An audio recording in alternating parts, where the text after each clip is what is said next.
Alright, ladies and gentlemen, welcome back to the channel. Tonight we're talking a little bit more about the Cincinnati Bengals. If you've watched this channel the last couple of weeks, you know how big I am on this year's draft, free agency, and the upcoming season for this Bengal squad. Joe Burrow probably going to get extended relatively soon. This offense is completely loaded. There are some great players on the defensive side, and I'm excited for another draft. And one of the reasons I'm making this video here tonight is because I just saw a mock draft from Bengals Wire, and it was a little interesting to me. It seems like a lot of Bengals fans would like to go with the cornerback position or the right tackle position in the first round of the draft. And I saw an interesting one, and it was Michael Mayer, the Notre Dame tight end, absolute stud, dropping all the way back to 28 and going to Cincinnati. And I wanted to hear what Bengals fans had to say about this, because the more and more as time goes on, it seems like a team is definitely going, Hayden Hurst is going to have a ton of interest, but it seems like a team is going to pay Hayden Hurst, and I don't think it's going to be Cincinnati. Now, this is actually a pretty deep draft class for the tight end position. There are also some enticing names out there in the free agency market, specifically my Green Bay Packers, Robert Tonyan, who, if he was healthy, I think would be a nice fit on this Bengals squad. But I'm curious to hear, what would Bengals fans think about going at 28 with Notre Dame tight end Michael Mayer? I think the Bengals have done a phenomenal job at drafting recently. I think Cam Taylor-Britt, Dax Hill, I know we didn't see much of him last season, but I think a lot of these guys are ready to come in and fill the holes that Cincinnati needs filled. That sounds a little bit suspect, but hopefully you guys get my point. Before we get any further into today's video, if you guys enjoy it, be sure to hit that like button, hit that sub button. I post a ton of Bengals content along with daily football, NBA videos, the whole shebang. So in this specific mock draft, we're not going to talk about it too much, but they had Michael Mayer at 28 going to Cincinnati. At pick 60, Julius Brents, cornerback out of Kansas State. And then at 92, Matthew Bergeron from Syracuse. So the good news is, they're offensively speaking, I don't know what, the viewer, there seems to be a lot of guys wanting Joe Mixon back. There are also definitely some people who would like to see, it's a deep running back draft class. I still think, if you could get Samaje Perine back, Joe Mixon and Samaje seem certainly like, I wouldn't complain. I don't think a lot of Bengals fans would complain with that. Offensively speaking, if you can narrow in that offensive line, like I said, it's a very deep offensive line draft. It's a very deep tight end draft. I think they're going to spend most of their free agency money, because this team has a ton of cap space, in extending players like Joe Burrow, possibly T. Higgins, Jamar Chase, etc., on the offensive side. So if you can just fill in those holes, specifically, like, once again, tight end and offensive line, those to me really are the only two flaws. Not even really flaws, because Hayden Hurst is a very capable tight end, and the offensive line certainly improved as the season went on.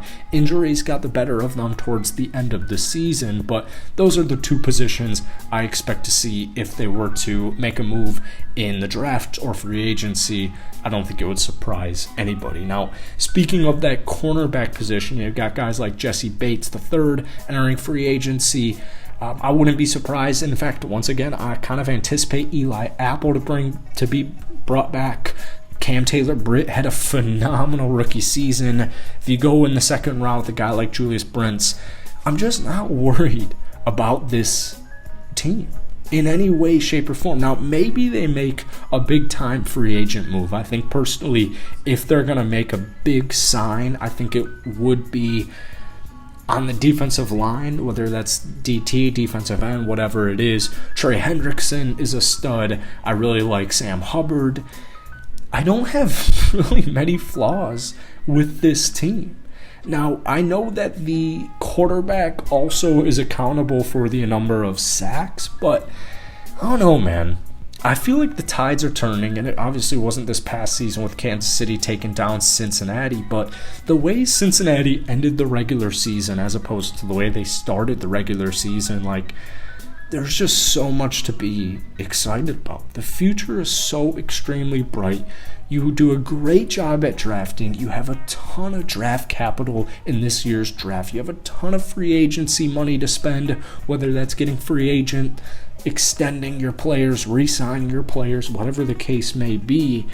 It seems like, and once again, I know Patrick Mahomes and the Kansas City Chiefs just won the Super Bowl, but I really think I felt really strongly about this last season, especially considering Cincinnati had beaten Kansas City, 3 straight times in 13 months. I think the tides are turning. And if you can just continue to have a good draft, a good free agency class, re-sign who you need to re-sign, and pay your players, the guys who need to be paid, guys like Joe Burrow, they feel great. It's a great spot to be in. Joe Burrow, I think, is getting a lot of slack. I will say Patrick Mahomes outplayed him in the champ. He outplayed him. It is what it is. But once again, the tides are turning. They really are. And Patrick Mahomes is a Hall of Fame quarterback. And the way I see it, Joe Burrow is also a Hall of Fame quarterback. This team went from I don't want to be disrespectful here. This team went from practically nothing to drafting Joe Burrow, and just like that, they made a Super Bowl. Right? They made a Super Bowl.